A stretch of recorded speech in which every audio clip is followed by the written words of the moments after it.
Hi everybody, it's Delusion Dispeller, and I've been thinking about some things and watching some videos and doing some research, and I'd like to say a few things. So first of all, I had a question on one of my videos. Do I think that narcissists are born that way, or is it something that's cultivated in them? In so many words, this person asked that. I don't really know. I kind of wonder sometimes, because having an ex-husband that is narcissistic and then birthing a daughter that was narcissistic from the get-go, I can tell you I hadn't even influenced her by the time she was born, obviously. I just carried her inside of me, but obviously part of my husband was what formed her. So could she have been born narcissistic? It's possible. She could have. She showed signs of it very, very early on. But then, like, as time went by, I really didn't know how to handle her at times, and I kind of pulled away because nothing I did worked with her. She just pushed me away. She didn't want to be close. She was not one of those babies that cuddle up to you and snuggle. She was one of those babies that when I was breastfeeding her, tried to grab my body and run off with it in her mouth. So, like, I own this. This is mine, like a bottle, except it was my body. I was breastfeeding. So she just literally would stand up and try to get down off of my lap. Very, very young. If I scolded her and her sister was standing behind her, she would turn and start beating on her sister. So there was evidence of projection that young. People can argue it with me, and I really don't care. I know what I saw, and I know what I experienced, and I know what I lived with. So I do think some children are born that way, by virtue of having parents that have the disorder. I also believe that it can be bred in a child as they're growing older. So, yeah, that pretty much is my answer. I don't think there's a one-size-fits-all in this. I think it could be either or, personally, just from experience. Okay, I want to talk about something other than narcissism today. I want to talk about something called histrionic personality disorder. Many people have tried to label me as a narcissist, especially watching my videos, and, I dress up pretty, or I try to look nice, and I change my backgrounds, and I act showy sometimes, and they say, oh, you're a narcissist.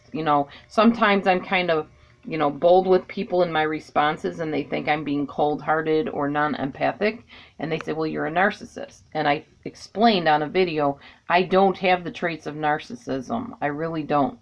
What I do have is traits of histrionic behaviors.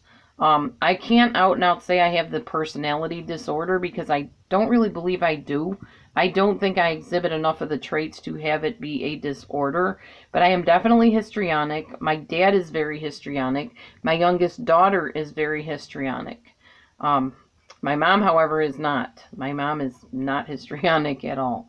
But we definitely are, the three of us. Now, what does histrionic mean? It means you need to be the center of attention. You talk over other people to get all eyes on you. Now, whereas I do accidentally talk over people, I don't do it intentionally, and I feel really bad when I catch myself interrupting people, so I have to step back and say, oh, wait a minute, they were talking, don't talk.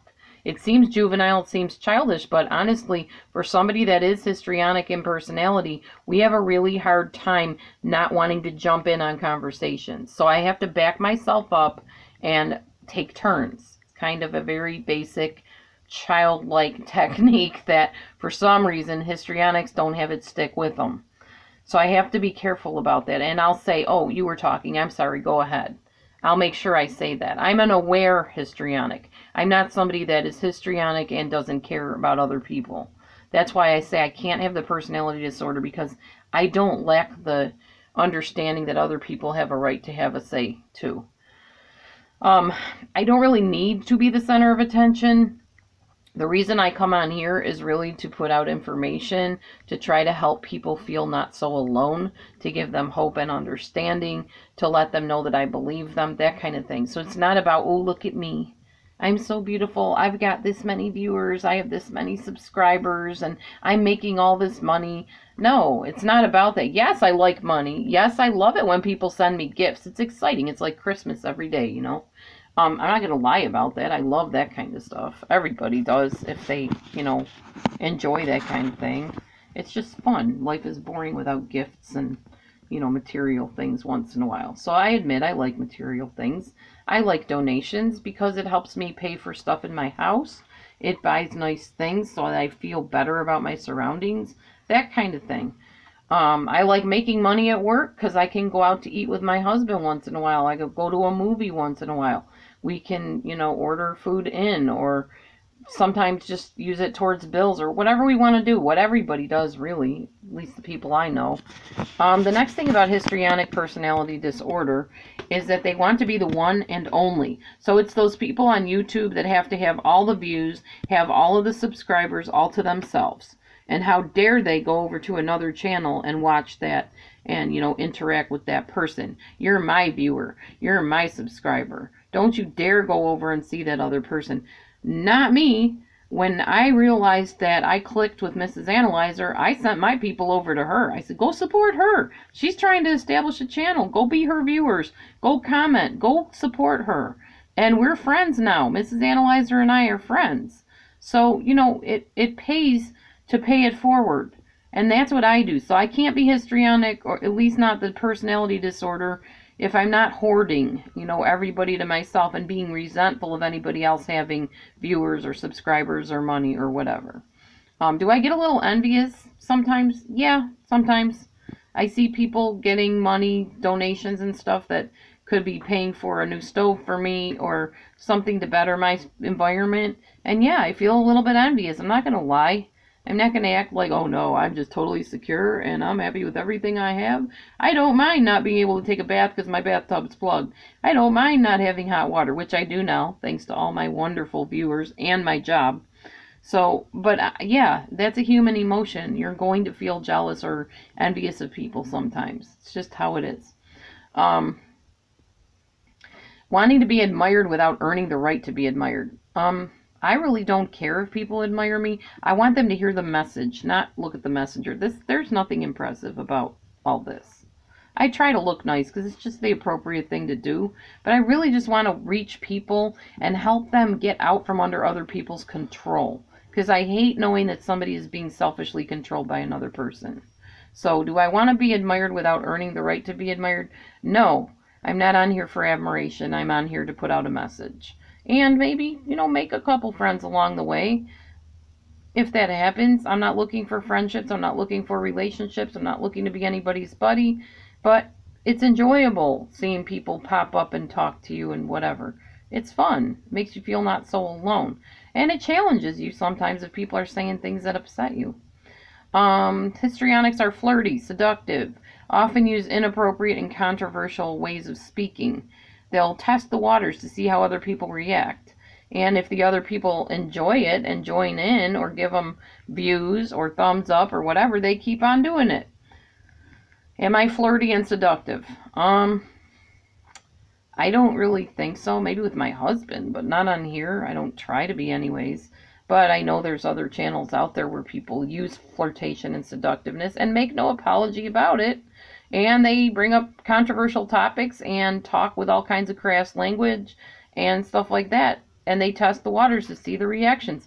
Let's face it, just about everybody on YouTube in one form or another is looking for some type of reaction. They want comments. They want views. They want subscribers. Let's just, call a spade. As somebody used to say, call a spade a cotton pick and shovel. Tell it like it is. We all want views. We all want subscribers. That is why we're here. We all have different reasons for wanting that. Some people just want it to say, ooh, look at me. I got all these subscribers. I'm top of the top, cream of the cream de la creme, or however you say it. Top of the heap. Everybody looks at me. I got all these viewers.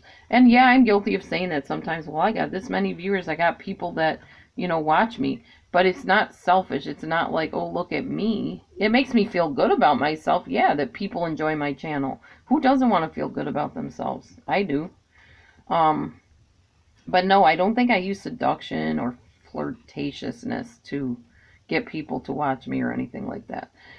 Shifts in emotions. They can go from very giddy and wild to deeply depressed, guilty, feeling ashamed, sad. Yeah. Histrionics can do that. My moods definitely change. There's times I come on here and I'm in a rage about something, and there's times I come on here and I'm just happy and pleasant and informative. It's just how it is. Histrionics do that. I mean, there's nothing I can say more about it. My dad's the same way. He gets in these depressive funks, and then the next minute he's on one knee proposing to some woman he doesn't even know, singing to her and serenading her in the middle of a parking lot. That's my dad. He's also a band singer and a comedian, so he's pretty entertaining, actually. These people, you can usually just take them at their, you know, take them where they're at, you know, just enjoy the fact that they're showy and fun and entertaining. Inappropriate clothing, being bold about like makeup, hairstyles, whatever, being wild. Sometimes I like doing that. I love dressing up like around Halloween and stuff, even though I don't celebrate Halloween.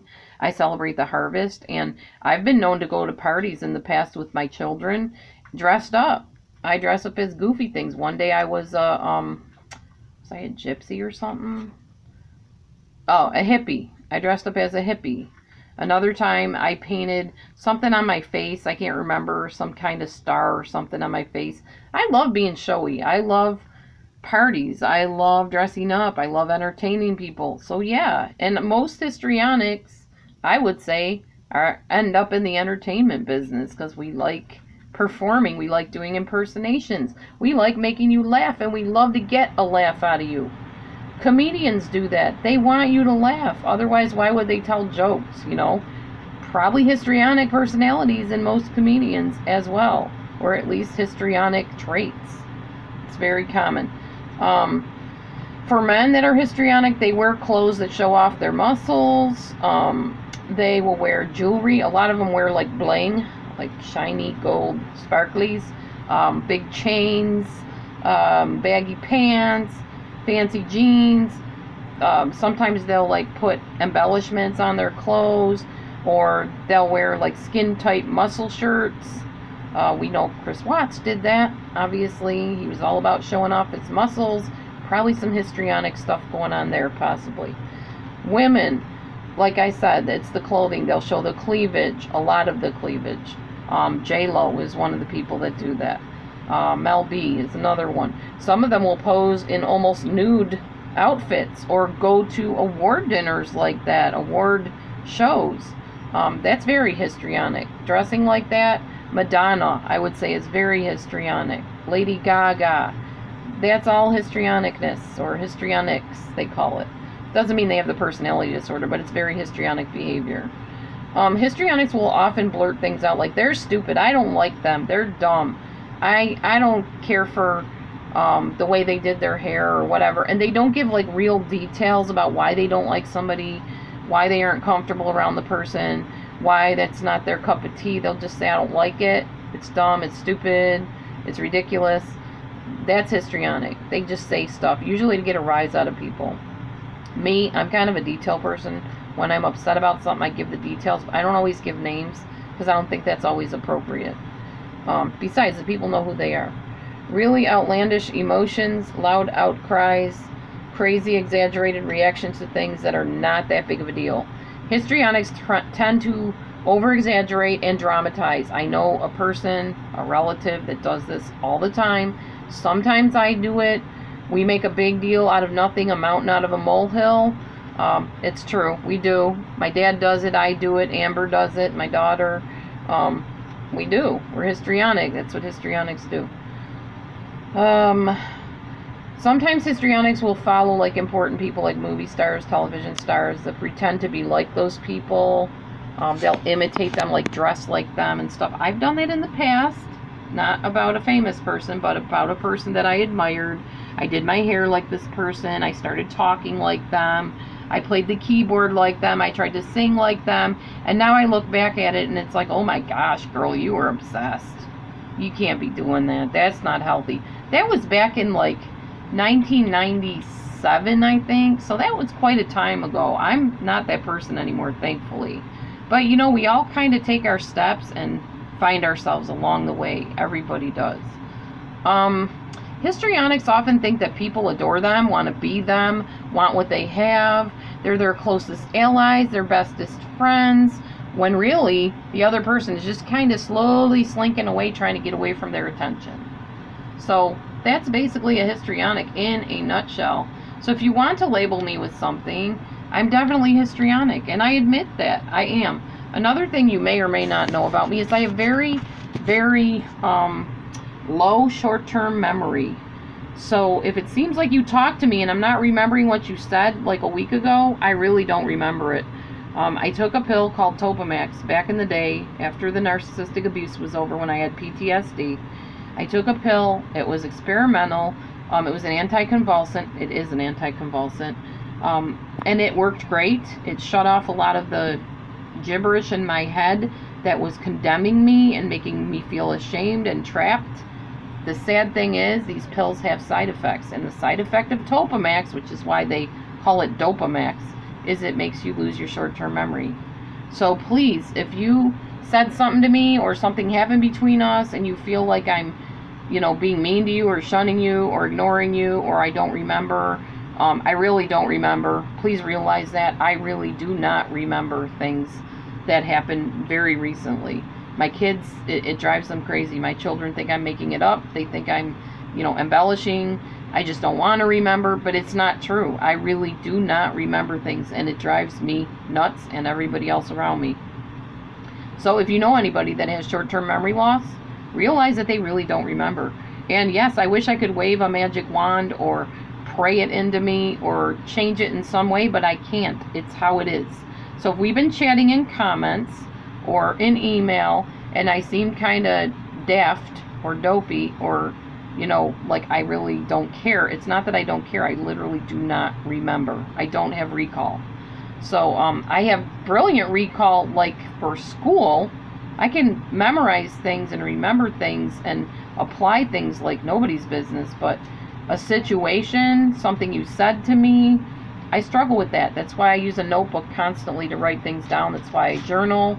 It's why I'm always typing on my computer, because I can't recall stuff like that. It drives a lot of people crazy. People I work with, people I'm around. No, I just told you that. Why didn't you do that? I didn't remember. Oh yeah, sure you didn't remember, but you conveniently remember blah blah blah. I have like a selective memory too, where my mind will hold on to certain things and not other things, and then it seems like I just don't care, but I do. So anyway, that's enough about me and my issues and whatever. But yes, if you want to label me something, I'm histrionic, so you'd be correct in labeling me that.